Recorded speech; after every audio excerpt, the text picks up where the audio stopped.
جناب عطیہ کا زمانہ ایک ایسا زمانہ کہ جہاں دو اور بہت ہی اہم خواتین اسی کے ساتھ ساتھ، گرچہ اتنا وقت نہیں ہے کہ میں ان دو اہم خواتین کی پوری زندگی بتاؤں، لیکن اشارہ ضرور کر دوں۔ یہ ایک زمانے میں تین بہت اہم عورتیں آ گئی۔ کل کی مجلس جو کل گزر تھی PSV کی جانب سے میری والدہ کے سال ثواب کی مجلس تھی، اور آج کی مجلس جناب ممتاز زیدی اور اعجاز احمدی صاحب کے والدہ مرحومہ کے سال ثواب کی مجلس، اس لیے یہ جملہ بہت ضروری محسوس ہو رہا ہے جو اب میں کہہ رہا ہوں۔ جناب عاصی جن کے بارے میں یہ کہا گیا کہ جناب موسیٰ کی ماں یہ ثابت، لیکن خود جناب موسیٰ اپنی بھی تو ایک ماں ہے، اور وہ بھی تاریخ اسلام کی ایک بہت اہم شخصیت۔ ان کی تفصیل میں جانے کا موقع نہیں دیتے، صرف یہ دو جملے ان کے حوالے سے سنی۔ پورے قرآن کے اندر انبیاء کے علاوہ، معصومین کے علاوہ اگر کسی کے لیے یہ لفظ آیا کہ اللہ نے اس پر وحی نازل کی انسانوں میں، تو وہ حضرت موسیٰ کی والدہ وَأَوْحَيْنَا إِلَىٰ أُمِّ موسیٰ، اور ایک بار نہیں قرآن میں دو بار یہ آیت آئی، ہم نے موسیٰ کی ماں پہ وحی نازل کی۔ انسانوں جناب مادر موسیٰ وہ واحد خاتون ہے معصومین کو چھوڑ کر کہ جن کے اوپر کوئی وحی آئے، اور جناب موسیٰ کی ماں کی ایک خصوصیت یہ کہ موسیٰ اللہ کے نبی ہیں اور اہم ترین انبیاء میں سے ایک نبی۔ اگر آپ فضیلت کے اعتبار سے 1,24,000 انبیاء کے نام لکھیں تو تیسرے نمبر پر جناب موسیٰ کا نام آتا، پیغمبر اور جناب ابراہیم کے بعد تیسرے نمبر پر موسیٰ۔ اور واقعاً انہوں نے راہ خدا میں اتنے اہم جہاد کیے، آپ اندازہ کر لیں کہ آج کی دنیا کی بدترین اور شریر والی قوم جو اس بنی اسرائیل کا نبی بنا کے موسیٰ کو بھیجا گیا، کلیجے میں پیپ ڈال دے ایک ایسی قوم، عام آدمی کو تو ٹی وی کر دے کہ ایک ایسی قوم، اچھا بھلا آدمی اس قوم میں پھنس جائے تو پاگلوں کی طرح بات نوچنے لگے یہ موسیٰ کا حوصلہ کہ ایسی قوم کی نبوت کی اور ان کی تمام بدتمیزیوں اور شرارتوں کو برداشت کیا۔ تو رتبہ اتنا بلند ہے، حوصلہ اتنا، لیکن جس جناب موسیٰ کی والدہ کا انتقال ہوتا، یہ تو مجلسوں میں بہت آپ نے جملہ سنا ہے، اسی لیے میں اس کو ریپیٹ کر رہا ہوں کہ ایک ہی جملہ، پروردگار نے وحی نازل کی موسیٰ ذرا سنبھل کے چلنا، تمہاری ماں دنیا سے چلی گئی، اب تک ماں کی دعائیں تمہیں اپنے محاصرے میں لے رہی تھی اور تمہاری حفاظت کر رہی، اب ان دعاؤں سے تم محروم ہو گئے ہو، آج سے تمہیں زیادہ احتیاط کرنا۔ نبی معصوم، صاحب شریعت نبی، صاحب وحی نبی، لیکن قرآن کہتا، لیکن تاریخ اسلام کہتی ہے کہ وہ بھی اپنی ماں کی دعا کا ایسا محتاج ہے، اور پھر ماں بھی تو اتنی عظیم ماں کہ قرآن کئی بار ان کا تذکرہ کرتے ہوئے کہتا ہے کہ ہم نے ان کی وحی نازل کی۔ یہ جو ان کے حوالے سے ایک جملہ مسلمانوں میں بہت مشہور ہے، اور جو اصل ان مجالس کا اصل بیک گراؤنڈ یا کانٹیکٹ ہے اس کو ذہن میں رکھتے ہوئے ذرا سا ٹاپک سے ہٹ کے وہ جملہ دوہرا رہا ہوں۔ جناب موسیٰ کی ماں کے نام کی لوگوں کو بہت تلاش ہوتی ہے، یہ بالکل جناب عاصیہ کے ساتھ تھی، ہم اصل، بلکہ جب موسیٰ عاصیہ سمندر سے نکالا اور گود میں لیا تو قرآن کہتا ہے کہ وہ حرم، ہم نے حرام کر دیا ہر عورت کا دودھ موسیٰ کی، تاکہ فرعون آخر تلاش کرتے کرتے مادر موسیٰ تک پہنچے۔ تو وہی زمانہ تھا عاصیہ کے محل میں آئی تھی یہ مادر موسیٰ، ان کا نام، یہ بہت لوگوں کو تجسس ہوتا ہے ہم لوگوں سے، جو سوال سب سے زیادہ کیے جاتے ہیں ان میں ایک سوال یہ ہے کہ مادر موسیٰ کا نام کیا، اور آخر لوگوں کو حضرت موسیٰ کے نام سے کی ماں کے نام سے اتنی دلچسپی کیوں؟ بھائی اپنے باپ کی ماں کا نام لوگوں کو نہیں پتا ہوتا، ماں کی ماں کا نام لوگوں کو نہیں پتا ہوتا، قریبی رشتے داروں کی ماں کا نام نہیں پتا ہوتا، وہ سالوں پہلے حضرت موسیٰ جن سے نہ کوئی لینا نہ دینا نہ رشتہ نہ ناتا، نہ ان کی بیٹی لے رہے ہیں نہ ان کو بیٹی دے رہے ہیں، سب سوال کیا جائے مگر نہیں بتائیے حضرت موسیٰ کی ماں کا نام کیا، اور اس کا جواب یہ آتا ہے کہ چونکہ مادر موسیٰ کے نام میں خاصیت ہے کہ اگر کسی بند قفل میں پڑھا جائے تو وہ قفل کھل جاتا ہے، بشرط یہ کہ کوئی چور بولنا پڑ رہا ہو، تو خلاصہ مادر موسیٰ کا نام۔ حضرت آیت اللہ العظمیٰ آقا علی سیستانی کے دو مشہور ترین وکیلوں میں سے ایک ہیں حجت الاسلام آقا مرتضیٰ کشمیری، لیکن یہ ان کے خاندان 3 پشتوں پر ہے، اسی نام کی ایک شخصیت گزری ہے ان کے پردادا، اصل میں ان کی وجہ سے ان کا نام رکھا گیا، اور وہ کربلا کی ایک بہرحال مثالی شخصیت، روحانیت میں تقوی اور تحضر۔ حجت الاسلام سید مرتضیٰ کاشمیری 125 سال پہلے شہید غیب شیرازی نے اپنی مشہور کتاب داستان ہائے شگفت میں، جس کا اردو ترجمہ غالباً عجیب واقعات کے نام سے ہوا، یہ واقعات انہوں نے بھی لکھا، وہ یہ کہ اسی طرح سے 150 سال پہلے، دیکھیے ایک تو ہوتا ہے مرجع جو فقہ کے اعتبار سے مشہور ہوتا، اور ایک ہوتا ہے اپنی روحانیت کے اعتبار سے کسی عالم کی شہرت، تقویٰ اور تقدس۔ اسی طرح اس کربلا میں مولا حسین کے روضے میں بیٹھے تھے، وہیں کے اسی روضے میں وہ نماز جماعت بھی پڑھاتے تھے۔ ایک مومن گھبرایا آیا اور کہنے لگا، کیا آقا کاشمیری میں حضرت موسیٰ کی ماں کا نام پوچھنا چاہتا، دوپہر کا وقت ہے اور کوئی ایسا بیک گراؤنڈ بھی سوال کا نہیں ہے، گھبرا کوئی نام سے پوچھنا۔ کہا میں سفر پہ گیا تھا، ابھی واپس آیا، مسافر جیسے ہی گھر پہنچتا ہے، وطن پہنچتا ہے، گھر جانے کی جلدی ہوتی، لیکن پتہ نہیں چابی میں نے کہاں پہ پھینک دی، اور اب مجھ سے میرا گھر کا دروازہ نہیں کھل رہا۔ عوام میں مشہور یہ ہے کہ مادر موسیٰ کا نام لیا جائے تو قفل کھل جاتا ہے، تو کہا تیرا اصل مسئلہ قفل کھولنا ہے، نام تو نہیں کرنا، نام سے مجھے کیا لینا دینا، میں یہ قفل کھولتا ہوں، یہ کہہ کے اس کے ساتھ چلے، اور اس کے گھر کے دروازے کا جو لاک تھا یا قفل تھا یا تالا تھا اس کے ہاتھ رکھا، اور ایک بار نام زبان پہ لیا وہ قفل کھل گئے، اس کا مسئلہ حل ہو گیا۔ لیکن کہنے لگا، کیا ہے آقا کاشمیر، آپ تو اس وقت نہیں کر رہی مدد کی، لیکن میں تو وہ ملک پڑا تھا، ہو سکتا ہے کبھی اور یہ واقعہ پیش آئے، آدھی رات کا وقت ہو یا آپ کی یہاں پہ نہ، تو آپ کے نام مجھے بتا دیجیے نا تاکہ آئندہ مجھے آسانی رہے۔ کہا کہ صحیح نام تو مجھے بھی نہیں معلوم، تاریخ میں 21 الگ الگ نام لکھے ہیں، کچھ علماء کہتے ہیں یہ نام ہے، کچھ کہتے ہیں وہ نام ہے، کچھ کہتے ہیں وہ نام، زیادہ مشہور ہو گیا یو جاہد، در کے اس کے بارے میں بھی اختلاف ہے، کچھ کہتے ہیں یو جاہد ہے، کچھ کہتے ہیں یو قائد، جیم ہے کہ کاف ہے، خیر کہا کہ نام تو مجھے بھی نہیں معلوم۔ ارے نام نہیں معلوم تو یہ آپ نے کیسے دروازہ کھولا؟ ایک مرتبہ جلال آ گیا سید مرتضیٰ کاشمیری کو، بس سید صحیح النسب سید، اور ایک کہا کہ میں نے وہ نام نہیں لیا مادر موسیٰ، جب تو نے آ کر کہا کہ مادر موسیٰ کے نام میں یہ خصوصیت کہ قفل میں لیا جائے تو قفل کھل جاتا، تو میں نے اپنے دل میں سوچا کہ میری دادی فاطمہ زہرا تو مادر موسیٰ سے زیادہ افضل ہے، جب اس نام میں یہ اثر ہے تو اس نام میں اثر کیسے؟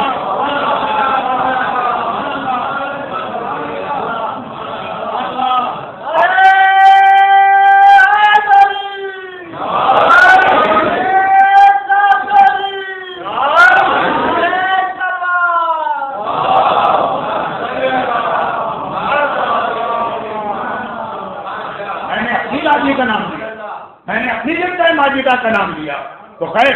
وہ تو ایک ایسی چیز ہے کہ اس کے لیے کسی دلیل کے لانے کی ضرورت نہیں ہے، تو بطور یا کہانی بیچ میں ایک بات آ گئی مادر موسیٰ، لیکن جناب عطیہ کے حوالے سے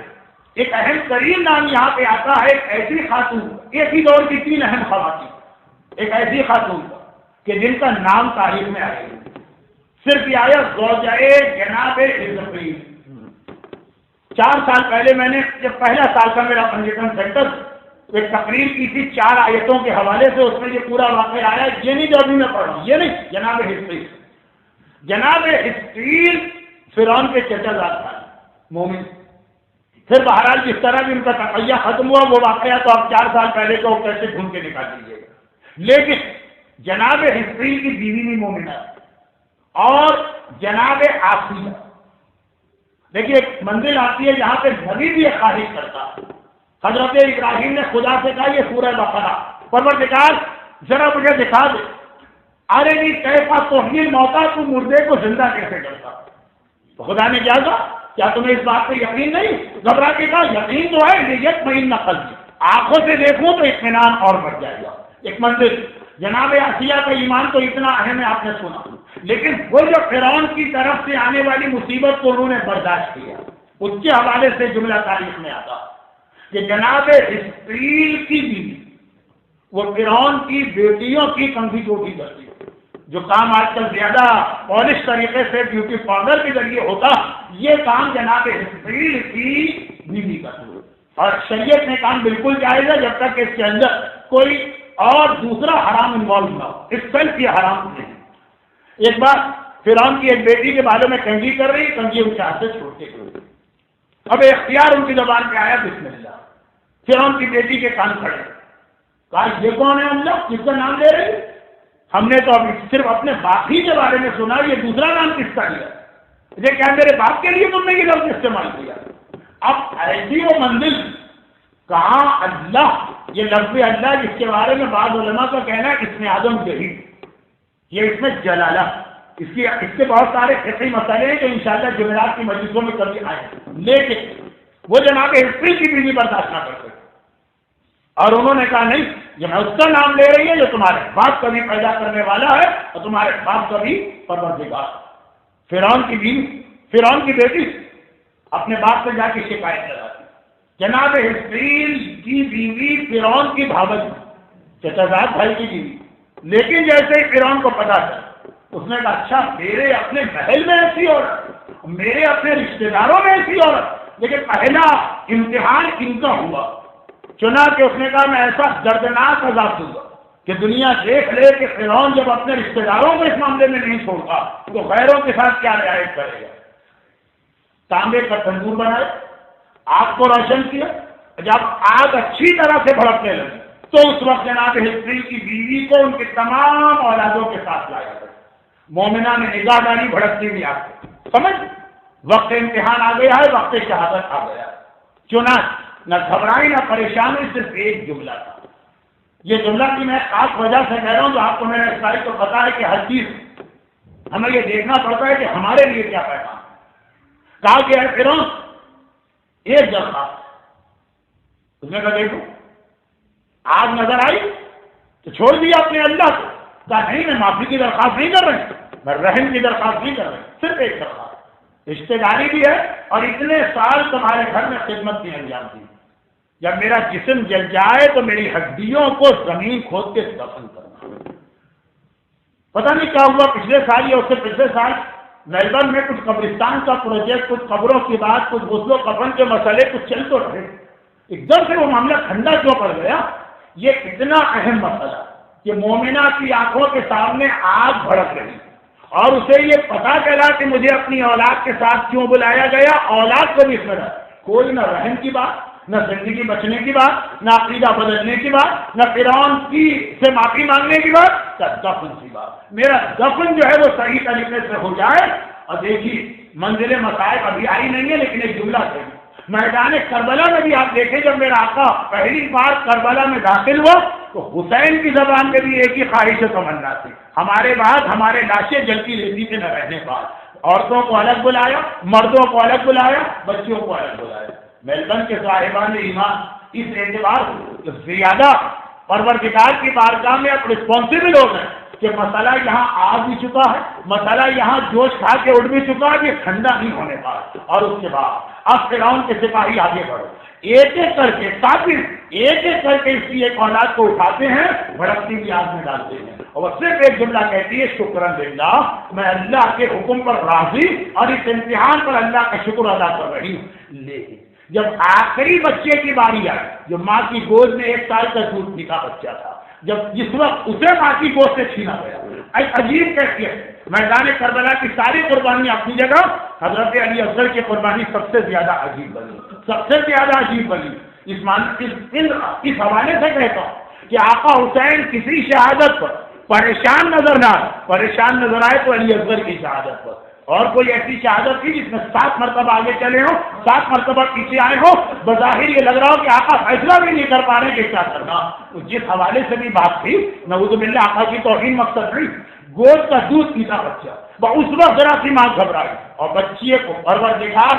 انسانی آواز میں کلام کرنے کی اجازت دی۔ مادر گرامی گھبرائیے نہیں، جتنا امتحان اب تک آپ نے جس شکر خدا کے ساتھ انجام دیا، اس امتحان سے بھی گزر جائیے، پروردگار ہمیں اور آپ کو کچھ دیر کے بعد دوبارہ ملانے والا ہے۔ اور بس ایک مرتبہ بھڑکتی ہوئی آگ میں یہ دودھ پیتا بچہ پھینکا گیا اور پھر جناب ہسٹریل کی زوجہ کو اٹھا کے اس آگ میں پھینکا گیا۔ جس وقت جناب ہسٹریل کی زوجہ اس آگ میں گرائی گئی ہے اور جل رہی ہے، جناب عطیہ محل کی چھت پہ بیٹھی تھی، انہوں نے ایک عجیب منظر دیکھا۔ یہ وہ چیزیں ہیں جو خدا ہمیشہ نہیں دکھاتا، معجزات اسی کو کہتے ہیں کہ ایک جیسا واقعہ 500 مرتبہ پیش آئے گا، ایک بار خدا ہماری اور آپ کی آنکھ کے سامنے لے آئے گا۔ جناب آسیہ کو نہیں پتا کہ کیا ہو رہا، وہ محل کی چھت پہ ہوا کھانے کے لیے بیٹھی، ایک بار دیکھا کہ آسمان سے ملائکہ کی صفوں کی صفیں اتر رہی ہیں اور وہ اس زمین سے کسی عورت کو اپنے ساتھ بڑے احترام کے ساتھ لے کے جا رہی ہیں۔ جناب آسیہ گھبرا، یہ کون خاتون؟ میرے دور کی خاتون، میرے زمانے کی خاتون، یہ کون ہے کہ جنہیں اتنی عزت اور احترام کے ساتھ بلایا جا رہا ہے؟ جب وہ خاتون زمین سے آسمان کی طرف جاتے جاتے آسیہ کے محل کے چھت کے لیول پہ آئی، آسیہ نے پہچان لیا یہ تو ہسٹری کی بیوی ہے، یہ تو وہ خاتون ہے کہ جو فرعون کے محل میں فرعون کی بیٹیوں کی خدمت کیا کرتی ہے۔ جیسے ہی ایک مرتبہ نکاح گھبرا کے کہا کہ اتنے احترام کے ساتھ آسمان کے ملائکہ تمہیں کیوں لے جا رہے ہیں؟ ہنستے اور مسکراتے ہوئے کہا اس لیے کہ پروردگار نے مجھے رتبہ شہادت عطا کر کے کائنات کی سب سے بڑی فضیلت عطا کی ہے۔ اور اس وقت جناب آسیہ کی زبان پہ وہ جملہ آیا جو قیامت تک کے لیے مومن کو رتبہ دیا گیا، فَيَا لَيْتَنِي كُنتُ مَعَكِ، کاش جو عزت، جو رتبہ، جو فضیلت تجھے ملی ہے کاش مجھے بھی یہ ملتی۔ اور خدا سے کہا پروردگارا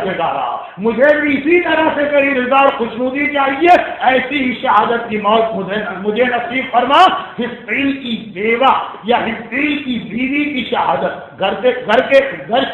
جلتی ہوئی آگ میں پھینکا گیا، ایک ایک کر کے اولاد کو پہلے ماں کی آنکھوں کے سامنے جلایا گیا، مگر اس نے جناب آسیہ کو ایسا حوصلہ اور طاقت عطا کی اور اس طرح جناب آسیہ کی زبان پہ دعائے شہادت آئی، تمنائے شہادت آئی کہ پروردگار نے پھر ویسا ہی یا شاید اس سے بڑا امتحان لیا۔ لیکن سوچنے کی بات یہ ہے کہ دین خدا کی خاطر ایک مومنہ خود اور اپنی ساری اولاد دودھ پیتے بچے تک ہاتھ میں چلنے کو تیار، اور دوسری مومنہ حکم خدا کی خاطر چند بال چھپانے کو تیار نہیں ہے۔ ایک طرف حکم خدا کی خاطر ایک مومنہ اپنی اولاد کو آگ میں جلتا دیکھنے کو تیار، دوسری جانب اسی دین خدا کی خاطر ایک مومنہ اپنی اولاد کی صحیح تربیت کرنے کو تیار نہیں ہے۔ یا وہ دین خدا ہے یا یہ دین خدا ہے، یہ دونوں ساتھ میں تو دین خدا نہیں ہو سکتے ہیں۔ جناب حزقیل کی بیوی، جناب موسیٰ کی والدہ، جناب آسیہ، یہ جو واقعات ہمارے سامنے ایک ساتھ مل کر آئے